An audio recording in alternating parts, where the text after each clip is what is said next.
ও ওই ওই যে ঠাকুর মশাই, দেখলেন দেখলেন আপনি? ওই দেখুন, আবার সেই কান্নার আওয়াজ শুরু হলো।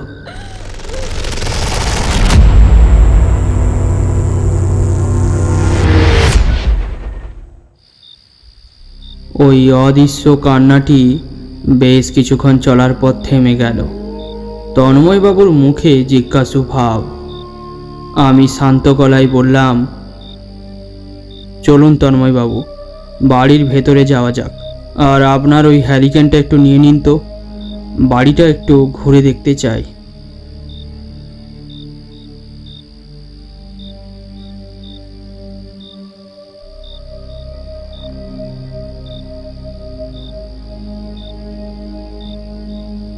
প্রত্যেকটা ঘর খুঁজে খুঁজে দেখলাম, কোথাও কিচ্ছু নেই তেমন। তন্ময়বাবুকে নিয়ে বসার ঘরে ফিরে এলাম। বাড়ির বাকিরা সেখানে উপস্থিত হয়েছেন। সবার মুখের ভাব দেখে মনে হলো কি ব্যাপার তা আমার কাছে জানতে চায়। আমি সবাইকে সান্ত্বনা দিয়ে বললাম, ভয়ের কিছু কারণ নেই। যে বা যারা এই কাজ করছে তারা আপনাদের কোনো ক্ষতি করতে চায় না। এর পেছনে অন্য কোনো রহস্য আছে। কিন্তু ঠাকুরমশাই, এই সমস্যা থেকে বেরিয়ে আসার উপায় কি? এত দাম দিয়ে বাড়িটা কিনলাম, তারপরে যদি বাড়িতে থাকতে না পারি তাহলে এখন আমরা কোথায় যাব? আপনাদের কোথাও যেতে হবে না, আপনারা এই বাড়িতেই থাকবেন। আপনাকে আমি একটা ফর্দ করে দিচ্ছি, আপনি সেই ফর্দ অনুযায়ী জিনিসপত্র নিয়ে আসুন তাড়াতাড়ি।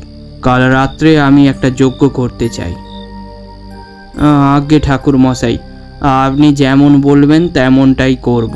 তবে একটা কথা ঠাকুর মশাই, যতদিন না এই সমস্যার কোনো সমাধান হচ্ছে ততদিন আপনাকে আমাদের এই বাড়িতেই থাকতে হবে। তারপর আবার রাতের এক বিপুল মহাভোজনের সম্মুখীন হওয়া গেল। পুজোর বরাতের মতো সরু সরু চালের ঘি ভাত, কাতলা মাছের কালিয়া, ভেড়ার মাংস, 3-4 রকমের মিষ্টি, আরও কত কি। আরে কি করেছ কি? এত কি খাওয়া যায় নাকি? তাও ওই রকম দুপুরে খাওয়ার পর।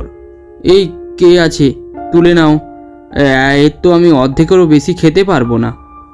তন্ময়বাবু বললেন, আমার এই চাকরটি খুব ভালো রাঁধে, রান্নায় খুব পাকা হাত। রান্নার জন্যই ওকে রেখেছি ঠাকুর মশাই। ভালো রান্নার জন্যই শুধু ওকে মাসে 1000 টাকা করে মাইনে দিই। আপনি না খেলে আমরা খুব দুঃখ পাব। এমন তো বেশি কিছু নয়, এই তো সামান্য কয়েকটা রান্না, খেয়ে নিন না। খাবারের কথা আমি আর বলবো না। এক কথায় এরকম দুবেলার নানা রকমের খাবার তৈরি হতে লাগলো আমার জন্য। রাত্রেও শুয়ে ঘুম আসে না, একেই চাপ খাওয়া হয়ে গিয়েছে। তারপরে মনে কেমন যেন একটা অমঙ্গলের ভাব। একটা সাধুর দয়ায় আমি এই শক্তিটি অর্জন করেছিলাম। সাধু বলেছিলেন, সময়ের সাথে সাথে আমি বিপদ এলে বা অমঙ্গল এলে ঠিকই বুঝতে পারবো। পরের দিন একটা অদ্ভুত ঘটনা ঘটল, আর এখানেই গল্পের আসল অংশের শুরু। সকাল 8টা হবে, বৈঠকখানায় বসে আছি। তন্ময়বাবু গিয়েছেন সানের ঘরে। তন্ময়বাবুর ছেলে বড়রাম, তিনি গিয়েছেন বাজারে। আজ কি নতুন ধরনের খাবার করবে তারই সরঞ্জাম কিনতে। হঠাৎ তন্ময়বাবু চিৎকার করে উঠল, এই বাড়ির অনেকগুলো ঘর রয়েছে, তারই একটাতে তন্ময়বাবু থাকেন।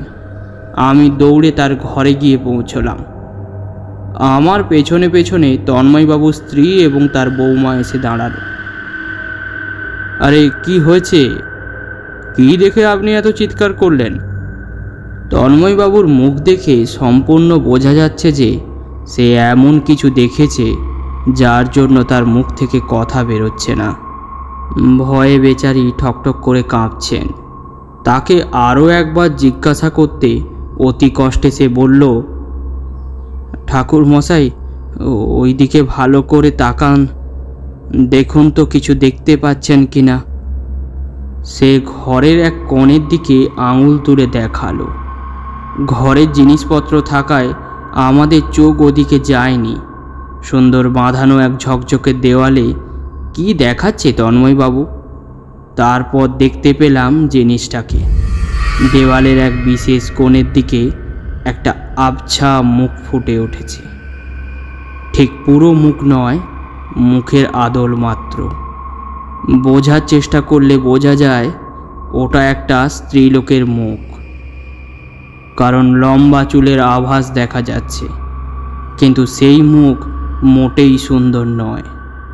মুখটা যেন কেমন বিকৃত হয়ে আছে, যেন খুব কষ্টে মেয়েটি রয়েছে। এ কি, কে ছবিটা আঁকলো দেওয়ালে? তন্ময়বাবুর দিকে ঘুরে কথাটা জিজ্ঞাসা করলাম। তা তো জানি না ঠাকুর মশাই, এতদিন বাড়ি কেনার পর একদিনও ওই ছবিটা আমি দেখিনি। কিন্তু আজ হঠাৎ স্নান করে ঘরে এসে জামা কাপড় বদলাতে গিয়ে ওই মুখটি দেখে আমি তো রীতিমতো অবাক হয়ে যাই। কি হবে ঠাকুর মশাই, এটা তো আমার অনেক শখের বাড়ি। ঠিক আছে, তুমি কোনো চিন্তা করো না, তুমি একটু বাইরের ঘরে এসো, আমার তোমার সঙ্গে কিছু কথা আছে। কিছুক্ষণের মধ্যে তন্ময়বাবু বসার ঘরে ফিরে এলেন। আমার সামনে চেয়ারটিতে বসলেন। তার মুখে এখনো ভয়ের ছাপ। কি বলবো ঠাকুর মশাই, ঘর কেনার জন্য কিছু টাকা আমি ধার করেছিলাম। ব্যবসা ঠিক যাচ্ছে না, তাই সেই টাকাগুলো কেমনভাবে শোধ করব সেই নিয়ে খুব চিন্তায় রয়েছি। কিন্তু দেখুন, বাড়ি কেনার পর এটা একটা নতুন চিন্তা আমার মাথায় এসে পড়ল। আমাকে মনে হয় আত্মহত্যা করতে হবে ঠাকুর মশাই। আরে দাঁড়াও, এত ব্যস্ত হলে হবে কি করে? আর এই বাড়ির কথা যদি তোমায় আমি বলি, তাহলে তোমাদের কোনো ভয় পাওয়ার দরকার নেই। ভয় পাওয়ার দরকার নেই কেন ঠাকুর মশাই? ভেবে দেখুন, যে আত্মাই এই কাজ করুক, তার যদি ক্ষতি করার ইচ্ছেই থাকতো তাহলে সে অনায়াসেই করতে পারত। তাহলে ওই কান্নার আওয়াজ, ওটা হয়তো আমাদের মনোযোগ আকর্ষণ করার জন্য। হয়তো সে কিছু আমাদের বলতে চায়। আমি আরও কয়েকদিন থাকবো এখানে, দেখি না কি হয়। যা করবার আমি করব। সাবধানের মান নেই, বলা তো যায় না কি থেকে কি হতে পারে। তাই কিছুটা জল নিয়ে তাতে সাধুর দেওয়া মন্ত্র প্রয়োগ করে বাড়ির চারপাশে ছড়িয়ে দিলাম। সেদিন রাতটা কারো ভালো করে ঘুম হলো না। পরের দিন তন্ময়বাবুর ঘরে গিয়ে দেখলাম ছবিটা আরও স্পষ্ট হয়ে উঠেছে। সমস্ত মুখে একটা যন্ত্রণার ছবি স্পষ্ট। তন্ময়বাবু হাত দিয়ে কিংবা অন্য কিছু দিয়ে অনেকবার মুছবার চেষ্টা করলেও মুছতে পারলেন না তিনি, যেন দেওয়ালের ভেতরে ছবিটা আঁকা হয়েছে। তারপর একটু একটু করে দিন দিন ছবিটা স্পষ্ট হয়ে উঠতে লাগলো। এখন ভালোই বোঝা যায় একটা অল্প বয়সী মেয়ের ছবি, ভারী মিষ্টি দেখতে। এখন তার মুখ দেখে ভালোই বোঝা যায় কেউ যেন তার উপর দিন প্রতিদিন অত্যাচার করেছে। সত্যি তন্ময়বাবুর কোনো দোষ নেই। আমারও ছবিটা দেখে মাঝে মাঝে গা শিউরে উঠত। একদিন বাড়িতে কেউ ছিল না, বাড়ির বউরা গিয়েছে বাজারে, আর তন্ময়বাবু এবং তার ছেলে দুজনে গিয়েছে ব্যবসার কাজে। তাই আমি একাই বাড়িতে। আমার দেখাশোনার জন্য রয়েছে চাকর মোহনলাল। কি মনে হতে তন্ময়বাবুর ঘরে ঢুকলাম। দেখলাম দেওয়ালে সেই মেয়েটির ছবি এখন অনেকটা স্পষ্ট। আমি ঘর থেকে বেরিয়ে এলাম, এসে দালান ঘরে আবার বসলাম। কিছুক্ষণ অপেক্ষা করার পর তন্ময়বাবু বাড়ি ফিরলেন। আমাকে গম্ভীরভাবে চিন্তা করতে দেখে তন্ময়বাবু বললেন, কি ব্যাপার ঠাকুরমশাই, আপনি এত চিন্তিত? কিছু হয়েছে কি? না হে, আচ্ছা আপনাকে একটা কথা বলতে পারি? আপনার কাছে কোনো বিশ্বস্ত লোক আছে যাকে আমি কিছু কাজের দায়িত্ব দিলে সে অনায়াসে ওই কাজটি গোপনে করতে পারবে? সে আছে আমার কাছে অনেক চাকর, আপনি বললেই আমি তাদের এক্ষুনি ডেকে পাঠাবো। ঠিক আছে, আপনি তাহলে দেরি করবেন না, আপনি তাদের তাড়াতাড়ি ডেকে পাঠান, আমি তাদের কিছু কাজ দিতে চাই। তন্ময়বাবু উঠে মোহনলালকে কিছু বললেন, আর মিনিট 10 মধ্যে 3-4 জন আমার সামনে এসে দাঁড়ালো। আমি তাদের সমস্ত কাজ বুঝিয়ে দিলাম। তারা শাবল কোদাল নিয়ে তন্ময়বাবুর ঘরের ভেতর ঢুকে গেল। আমি আর তন্ময়বাবু দরজার সামনে গিয়ে দাঁড়ালাম। তারা একটু একটু করে ছবির দেওয়ালটাকে ভাঙতে শুরু করল।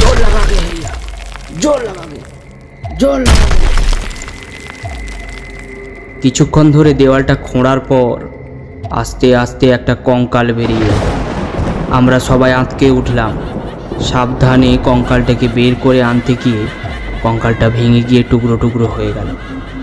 তারপর ওই হাড়গুলো একটা বস্তার মধ্যে পড়ে গঙ্গায় ভাসিয়ে দিয়ে আসার পরই সমস্ত বাড়ি থেকে ওই কান্নার আওয়াজ এবং একটা অমঙ্গল ভাব কেটে গেল।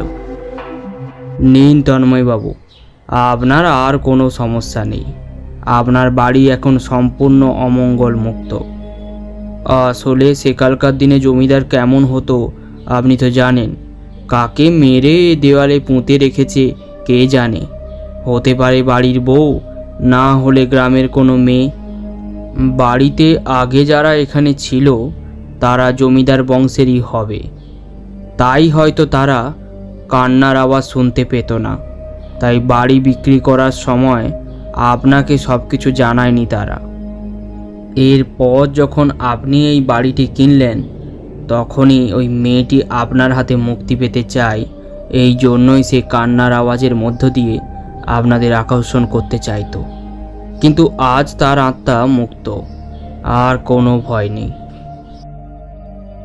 এরপর আমি আরও 1-2 দিন পর তন্ময়বাবুর বাড়ি থেকে বিদায় নিয়েছিলাম। ফেরার সময় তিনি নগদ আমার হাতে 5,000 টাকা দিয়েছিলেন। আমি নিতে না চাইলে তিনি বললেন, না না ঠাকুরমশাই, এটা হতে পারে না। আপনি না হলে আমরা কখনো হয়তো এই সমস্যা থেকে বেরিয়ে আসতে পারতাম না, হয়তো আমাকে এই বাড়িও ছেড়ে দিতে হতো। তাই এটা আমার যৎসামান্য ভালোবাসা বলতে পারেন, এটা আপনাকে রাখতেই হবে। জটাশঙ্কর গল্প থামালো। ওদিকে রাত বেড়েই চলেছে। তন্ময়বাবুর সমস্যার সমাধান হলো বটে, কিন্তু ওদিকে আবার কাল আমাদের আপিস যেতে হবে। ঠাকুরমশাইয়ের কাছ থেকে বিদায় নিয়ে আমরা বাড়ির দিকে রওনা দিলাম।